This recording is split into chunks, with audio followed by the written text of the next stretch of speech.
everybody. My name is Alina Mungiu-Pipidi. I am a professor of democracy and corruption studies at Hertie School of Governance in Berlin. But I am also a Romanian by birth, so I'm an insider, if you want, in East European societies. So I will do my best today to introduce you in this online class on corruption by introducing in this first class what corruption is, how to diagnose corruption, and introduce you also to the consequences of corruption. Why is it important for us to know corruption, to research corruption, and to understand how corruption evolves from one year to another in order to basically understand what happens in our societies. So, first, why is corruption important? Let me start from the fact that in order to understand corruption, we have to oppose corruption to what is normal in a society. How should a society and how should a government normally function in order to understand what is actually a corrupt government and the corrupt society? Generally, we operate from the presumption that a government exists to operate on the basis of public good. In other words, to distribute to everybody equally and fairly the public resources which exist, and to also take care that economic opportunities are taken over fairly by people. In other words, not that someone who is, strongest monopolizes a bank of the river for his own fishing and does not allow anyone else to fish there. This seems like, a minimal role for the state, but in fact it is not minimal at all, and is rather quite complicated to enforce equal opportunities, even in modern, very advanced and developed societies. To be understood, corruption therefore has to be understood in two different contexts. One is an already modern and developed context, where corruption appears mostly as an exception. There is no society free of corruption, but nevertheless, in some societies, corruption has been reduced to the status of an exception. And to developing societies, where corruption is actually very frequent, so frequent that sometimes it seems to be like a way of life. There is no way of getting around except by corruption, and corrupt behavior is expected for most people. How to put it in a bit otherwise? Imagine a little bit you remember of the miracle of the multiplying fish from the Bible. Well, it works a little bit like this. If it's a miracle, then regardless from the fact that you only have 10 fish, you will be able to distribute this 10 fish to 1 million of people there. And this is the miraculous part. But of course, in real life, things do not really happen like this. Resources tend to be limited, and there are seldom as many resources as actually people who want to get by them. And therefore, the role of the government is very important.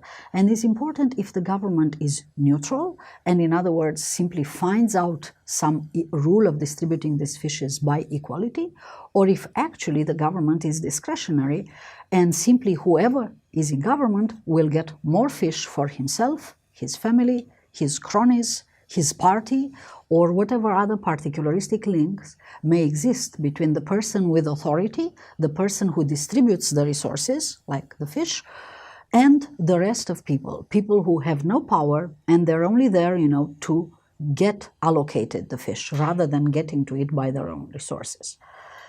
Therefore, we say that corruption occurs when those who distribute the fish, by fish is a metaphor for public resources or for economic opportunities, abuse their position to get more fish for themselves or their own. That is public corruption.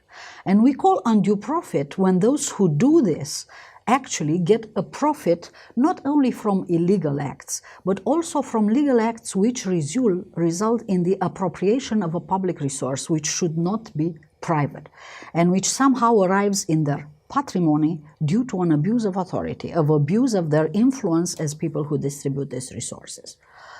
We also speak in this context of something which we call a social entitlement. Now, a social entitlement is something which should come to you naturally by right. You are a citizen of a country and therefore you are naturally entitled to certain rights, which are in the Constitution or are in the legislation or in the administrative code and whatever. And the problem is with corruption is due to discretion of allocation, some people will not get their entitlement, while other people will get more more than their due. In other words, if you are connected to government, if you know somebody, in the city hall or in the hospital or in the school, you would get a construction permit, or you would get a bigger grade that you do not deserve or your son does not deserve for his studies, while somebody else will be denied this right. And this is why corruption always results in favor for some people, the privileged people, and discrimination for other people. And therefore, corruption can be considered in many ways as a form of violent expropriation. Of course, it is not violent, because historically it has basically succeeded, as Nobel Prize economist Douglas North argues, succeeded to violence. We have to understand that human government has not started in treating people equally. In fact, human government starts as being very oppressive in history and distributing resources in a very particular way, mostly to families and cronies.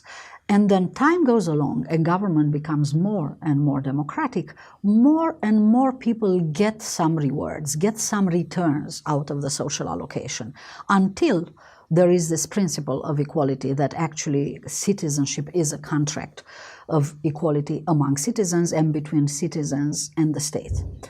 And originally, this expropriation of other people by whoever were the power holders was made by violence, and corruption is simply the next historical stage for this.